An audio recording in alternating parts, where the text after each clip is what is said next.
Assalamualaikum warahmatullahi wabarakatuh. Halo semuanya, perkenalkan nama saya Risma dari kelas 25 PGM 3. Nah, kali ini saya akan membahas teori belajar, yaitu humanisme. Adapun salah satu tokoh yang akan saya bahas yaitu Abraham Maslow. Abraham Maslow adalah seorang psikolog humanistik Amerika yang terkenal dengan teori hierarki kebutuhan.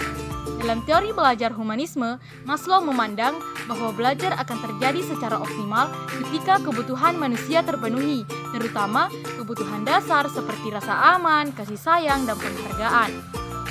Humanisme berfokus pada pengembangan potensi diri, seperti kebebasan memilih, motivasi internal, penghargaan terhadap nilai-nilai kemanusiaan.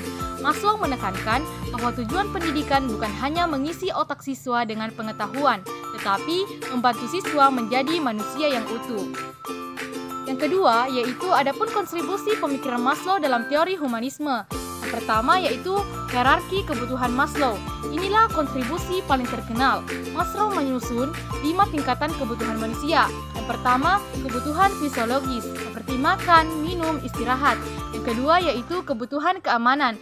Aman, tidak takut dihukum, lingkungan stabil. Dan yang ketiga yaitu kebutuhan cinta dan rasa memiliki, seperti dukungan, diterima di kelompok, dan hubungan baik. Dan yang keempat yaitu kebutuhan harga diri, pengakuan prestasi, penghargaan. Dan yang kelima yaitu kebutuhan aktualisasi diri, mengembangkan potensi tertinggi dan kreativitas.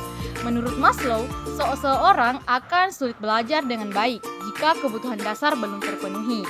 Nah, yang kedua yaitu teori aktualisasi diri. Maslow menyatakan bahwa tujuan akhir manusia adalah aktualisasi diri, yaitu menjadi versi terbaik dari dirinya.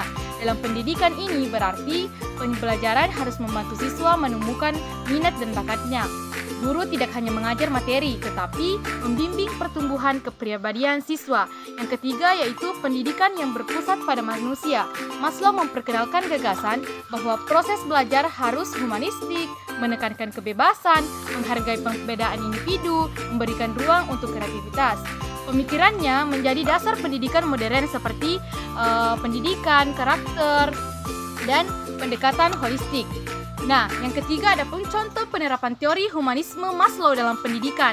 Yang pertama yaitu memenuhi hierarki kebutuhan siswa.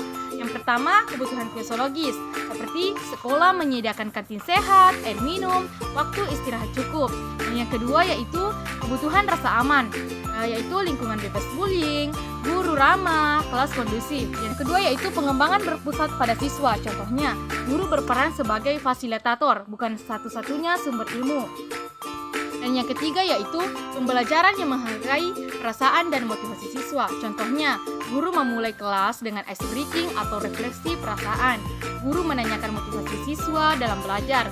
Dan yang terakhir yaitu pendidikan nilai dan karakter. Maslow percaya siswa belajar lebih baik ketika mereka tumbuh sebagai manusia yang baik. Contohnya, membiasakan salam, sopan santun, dan kerjasama, dan membentuk budaya sekolah yang positif. Penilaian tidak hanya fokus pada nilai, contohnya menilai proses bukan hanya hasil, dan memberi ruang kreativitas dalam tugas-tugas dan menghargai usaha dan perkembangan. Nah, itulah tadi penjelasan saya mengenai teori belajar humanisme, dan yang saya bahas yaitu salah satu tokohnya yaitu Abraham Maslow. Sekian, wassalamualaikum warahmatullahi wabarakatuh.